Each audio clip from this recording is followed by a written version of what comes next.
आत्महत्या करतोय आणि अधिकारी बलिदान खाताय.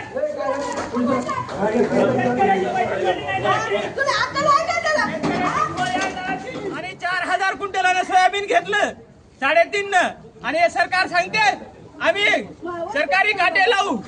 हे सरकार व्यापाऱ्याचं सरकार आहे.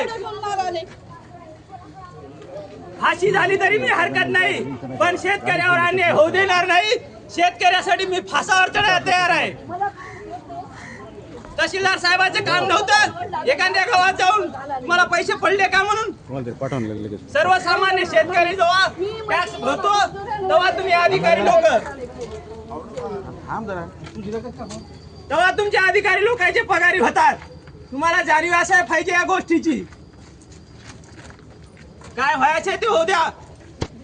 आज तहसीलदाराची गाडी फोडली, उद्या आमदाराची फोडतो. फासावर चढायला तयार आहे शेतकऱ्यासाठी. 27 ऑक्टोबर रोजी वासरी येथील एक व्यक्ती साईनाथ खानचोळे यांनी तालुक्याच्या ठिकाणी मला येऊन न भेटता किंवा कोणतीही पूर्वकल्पना न देता तहसीलदार यांच्या शासकीय वाहनाचा काच या ठिकाणी फोडला आहे. त्यांचा मुख्य रोष त्यांना पैसे अनुदानाचे मिळाले नाही असा प्राथमिक अहवाल दिसून आला. त्यानंतर आम्ही आमचं रेकॉर्ड तपासले असता साईनाथ खानसोळे यांना यावर्षीचेही पैसे आपल्या रेकॉर्डनुसार जमा झालेले आहेत. त्यांना या अगोदर पण गेल्या वर्षीची किंवा त्या अगोदरच्या अतिवृष्टीचे पैसेही त्या ठिकाणी मिळाले आहेत. त्यामुळे त्यांची जी तक्रार आहे किंवा पैसे मिळाले नाही तर तथ्य काही आढळून येत नाही. व त्यांनी जे शासकीय वाहनाचा शासकीय मालमत्तेचं नुकसान केलं आहे, विद्रुपीकरण केलं आहे, त्यानुसार त्यांच्यावर योग्य ती पुढील कायदेशीर कारवाई करण्यात येईल.